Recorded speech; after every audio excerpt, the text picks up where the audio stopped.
Assalamualaikum warahmatullahi wabarakatuh. Perkenalkan, kami dari kelompok 2 dengan anggota Cynthia Kusumawardani, Karinina Syaharani, kemudian Adila Destri Ramadhani, dan Ahmad Bagus Fernanda. Di sini kami akan mempresentasikan tentang prinsip dan model pengelolaan PKR di SD, karakteristik dan gambaran PKR yang ideal dan praktik di SD. Kali ini kita akan belajar mengenai prinsip dan model pengelolaan PKR di SD. Kemudian yang kedua ada karakteristik PKR di SD. Dan yang ketiga ada gambaran PKR yang ideal dan praktik.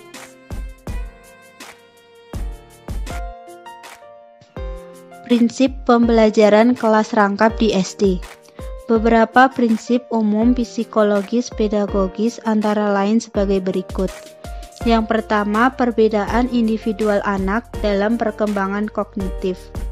Sikap dan perilakunya menuntut perlakuan pembelajaran yang cocok dengan tingkatannya.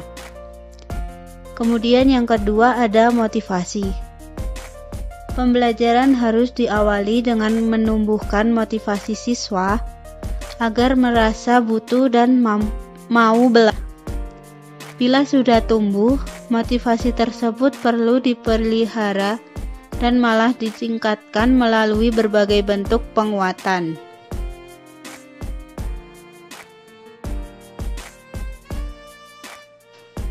Selanjutnya masih prinsip umum psikologis pedagogis. Yang ketiga adalah belajar sebagai proses akademis. Dalam diri individu untuk membangun pengetahuan, sikap, dan keterampilan melalui transformasi pengalaman. Proses tersebut dapat dipandang sebagai suatu siklus proses pengalaman konkret, mendalam, pemikiran abstrak, percobaan atau penerapan secara aktif.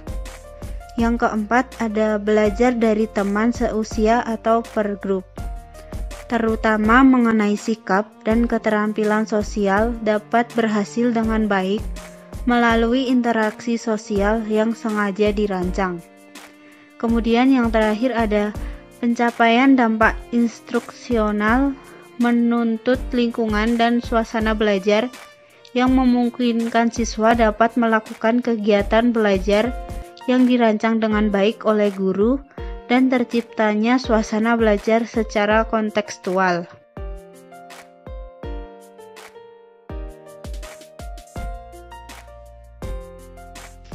Selanjutnya masih prinsip pembelajaran kelas rangkap di SD, namun secara umum.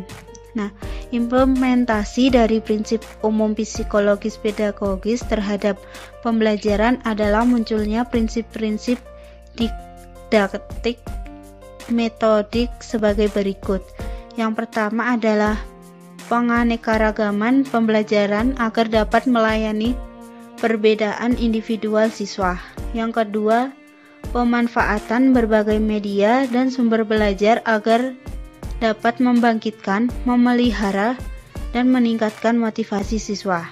Yang ketiga ada penerapan aneka pendekatan, metode, dan teknik pembelajaran yang berpotensi mengaktifkan siswa dalam keseluruhan siklus proses belajar.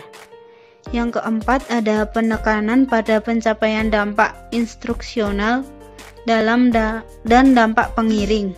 Kemudian yang terakhir ada di samping memiliki prinsip umum tersebut, pembelajaran kelas rangkap memiliki beberapa prinsip khusus, yaitu sebagai berikut.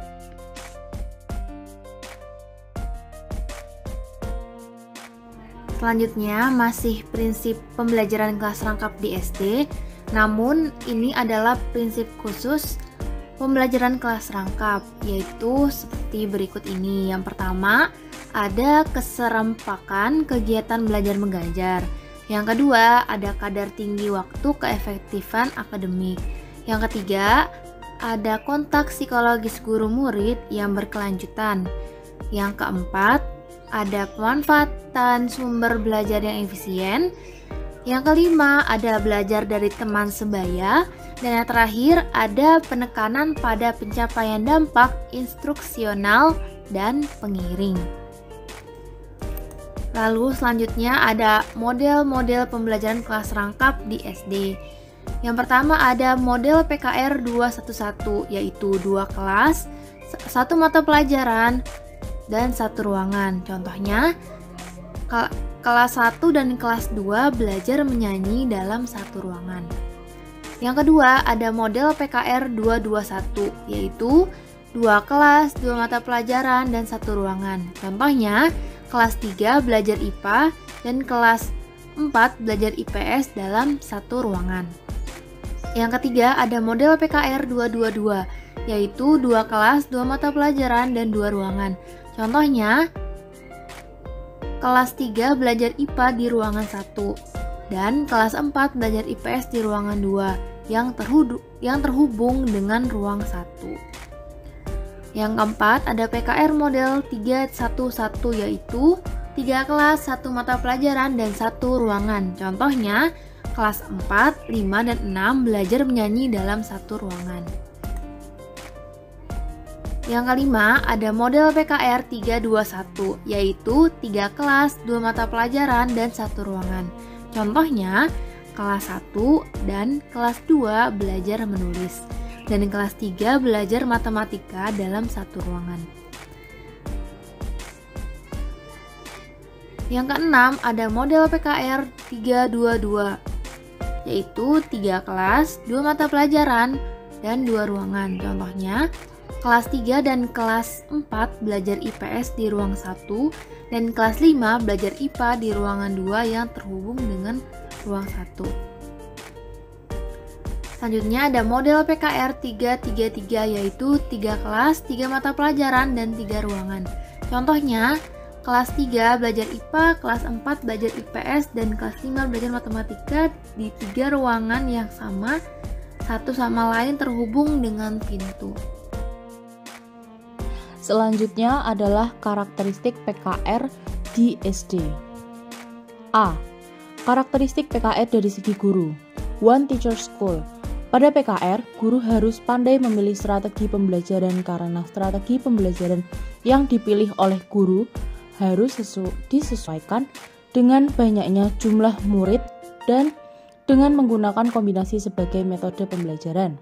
Kondisi kelas rangkap mengharuskan guru untuk selalu menggunakan strategi mengajar yang berbeda sesuai dengan kondisi siswa yang diasuhnya, yang terdiri atas tingkat kelas yang berbeda agar tujuan pembelajaran dapat tercapai dan potensi siswa dapat berkembang maksimal.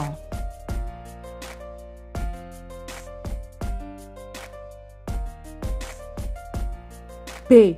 Karakteristik PKR dari segi siswa. Multi-ability atau multi-grade.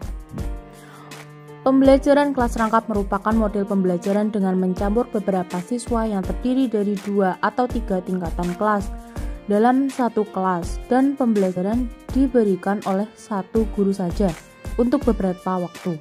Pembelajaran kelas rangkap sangat menekankan 2 hal utama, yaitu kelas digabung secara interintegrasi dan pembelajaran terpusat pada siswa, sehingga guru tidak perlu berlari-lari antara 2 ruang kelas untuk mengajar 2 tingkatan kelas yang berbeda dengan program yang berbeda.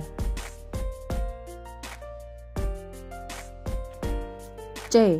Karakteristik PKR dari segi mata pelajaran. Multi-level teaching. Pembelajaran dilakukan secara tematik, yaitu mata pelajaran setiap kelas digabung dengan membentuk model pembelajaran tematik yang memperhatikan aspek-aspek penting lainnya. Namun, untuk kompetensi-kompetensi tertentu yang tidak dapat diikat dengan tema tetap diajarkan secara terpisah.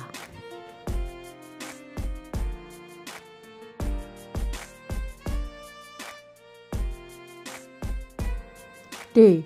Karakteristik PKR dari segi interaksi edukatif, educational interaction. Dalam PKR, interaksi edukatif dapat tercipta melalui model PBMKS, yaitu proses belajar melalui kerjasama. Murid dapat memupuk rasa kerjasama dan saling membantu, serta dapat bertukar informasi dan pengetahuan yang dimiliki. Selain itu, murid juga dapat berdiskusi untuk menyelesaikan tugas yang diberikan oleh guru. Guru mengajar dengan kreativitas yang tinggi, yang menciptakan suasana kelas yang kondusif dan nyaman.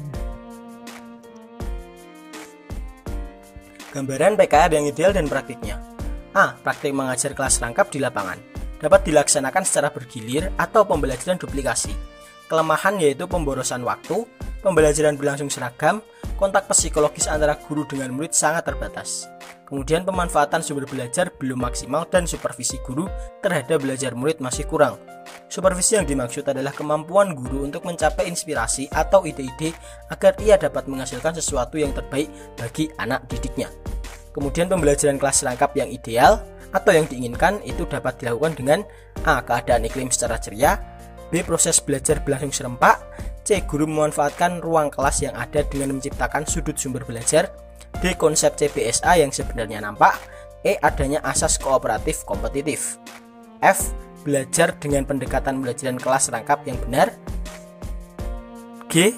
Ada perhatian khusus bagi murid yang lambat dan yang cepat, H. Sumber belajar murid bukan saja berasal dari Depdikbud atau dinas, I. Prinsip penerangkapan kelas hanya dalam bentuk mengajar 2 tingkat kelas atau lebih dalam satu ruang kelas atau lebih dan dalam waktu yang bersamaan.